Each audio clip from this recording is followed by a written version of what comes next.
Shalom, peuple de Dieu, nous vous bénissons dans les noms précieux de notre Seigneur Jésus-Christ. Que la grâce et la paix de Dieu soient avec vous. De partout où vous êtes en train de nous suivre en ce moment. Nous vous demandons de ne pas couper si rapidement cette vidéo, car cette vidéo vous apporte quelque chose d'édification. En fait, sur ce plateau, nous sommes en train de parler sur un grand sujet. Le sujet est intitulé « La polygamie ». Bien-aimés dans le Seigneur, nous introduisons en disant « La polygamie n'héritera pas le royaume des cieux ».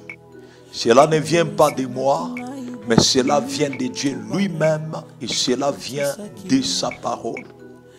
La polygamie n'héritera pas le royaume des cieux. Et tout celui qui est dans la polygamie, il est dans un grand danger. Il met son âme dans un grand danger. Tout celui qui est dans la polygamie, s'il n'abandonne pas cette polygamie-là,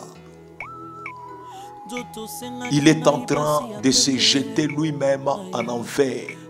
La polygamie n'héritera pas le royaume des cieux. Et Dieu ne sauvera pas la polygamie.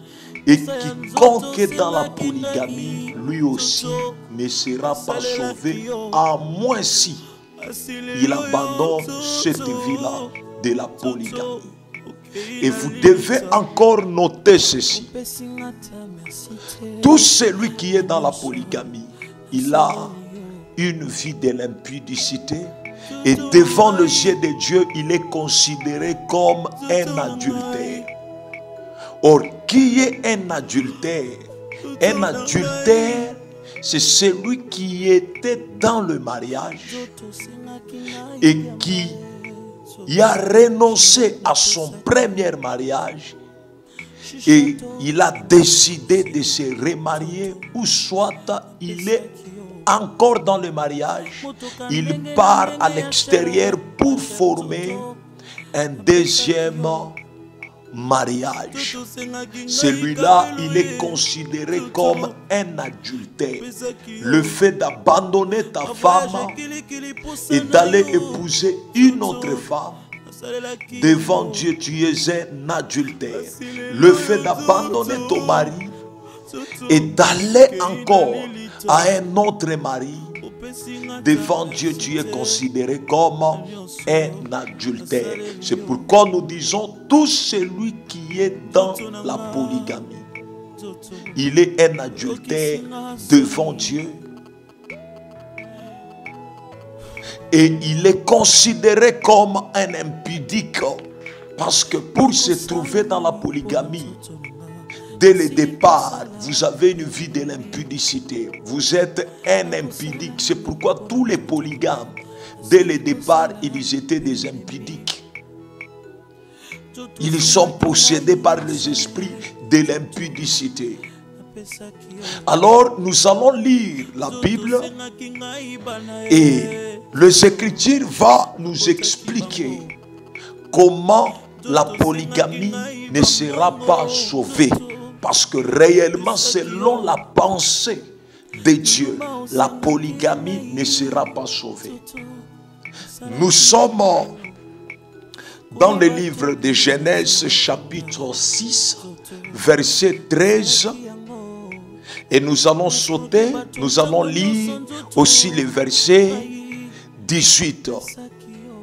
Nous lisons la parole de Dieu et je suis en train de lire ma version Semé.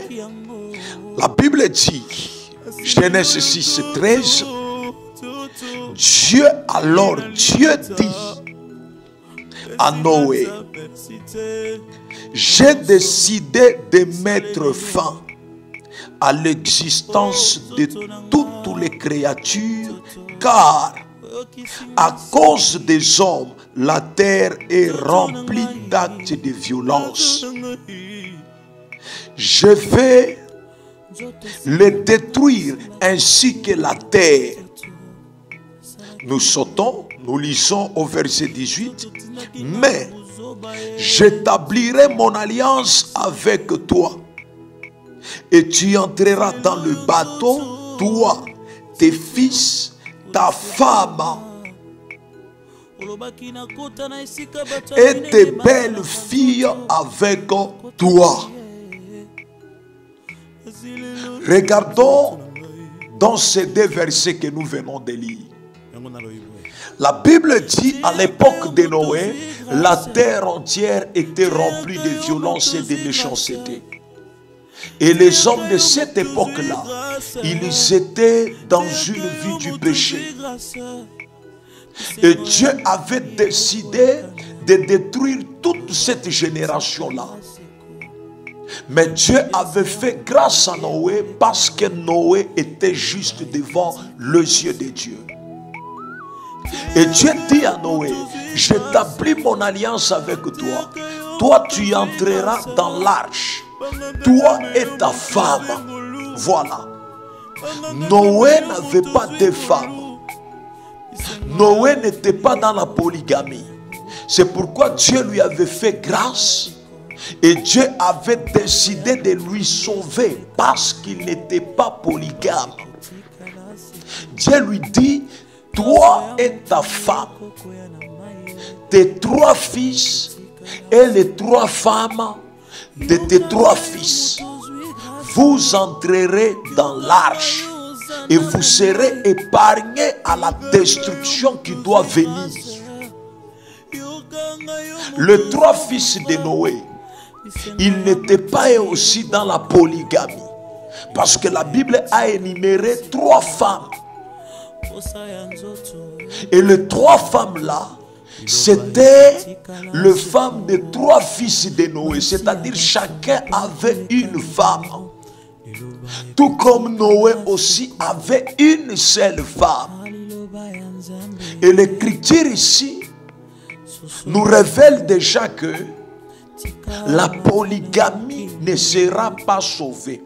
Et tout celui qui est dans la polygamie, il ne sera pas sauvé s'il ne se répand pas. S'il ne brise pas cette polygamie-là. La polygamie ne vient pas de Dieu, la polygamie vient du diable. N'oubliez pas, le diable a la mission de renverser ou d'inverser la nature de Dieu. Si Dieu a créé l'homme et la femme, ils doivent vivre ensemble pour devenir une seule personne. Le diable qui combat les affaires de Dieu, lorsqu'il vient, il doit inverser les choses. Là où Dieu a établi 2 personnes, le diable, lui, il peut établir 3 personnes ou 4 personnes.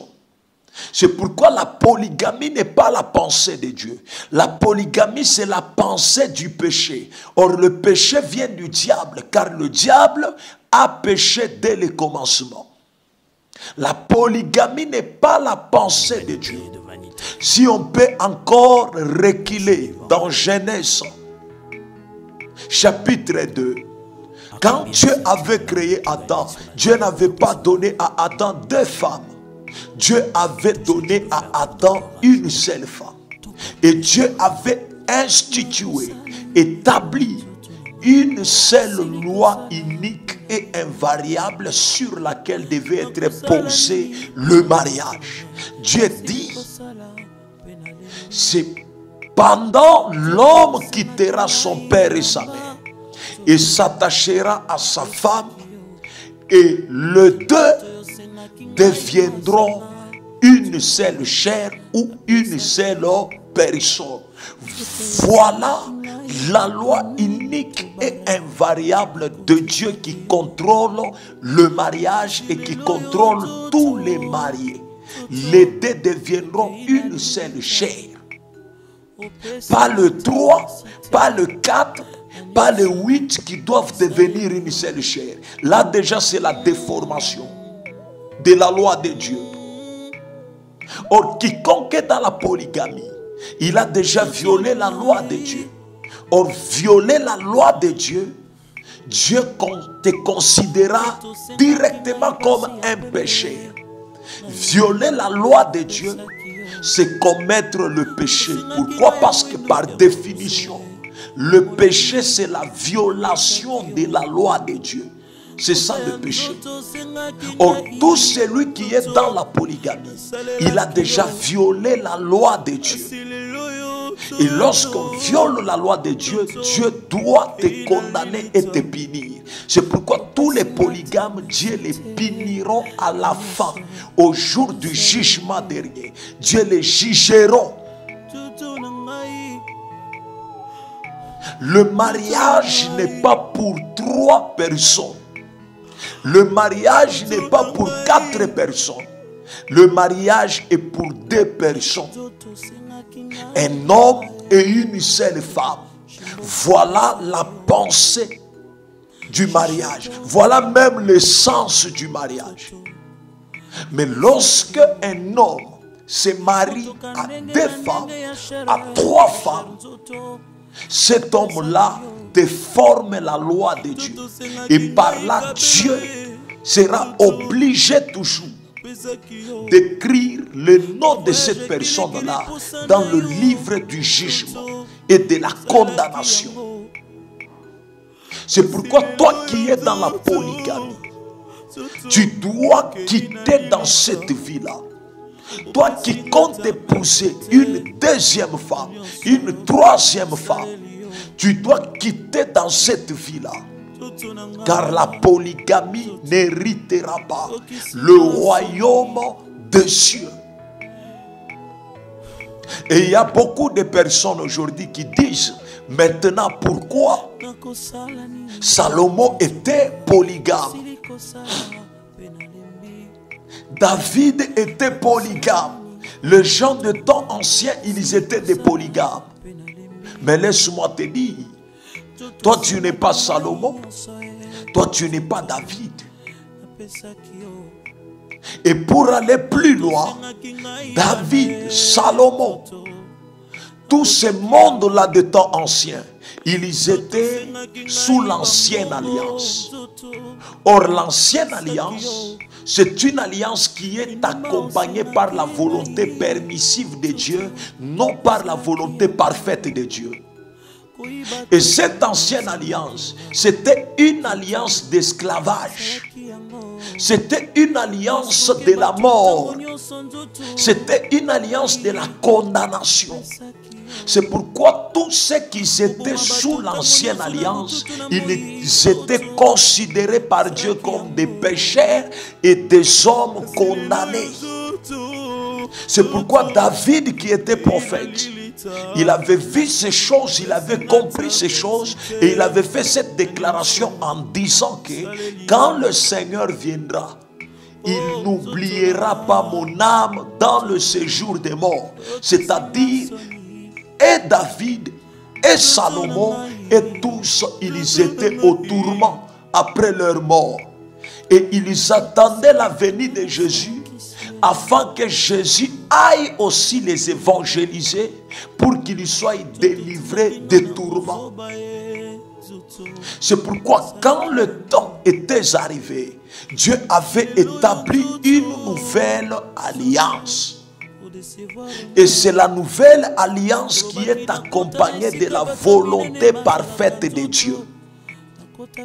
Or, moi et toi, nous ne sommes pas sous l'ancienne alliance. Moi et toi, nous sommes sous la nouvelle alliance.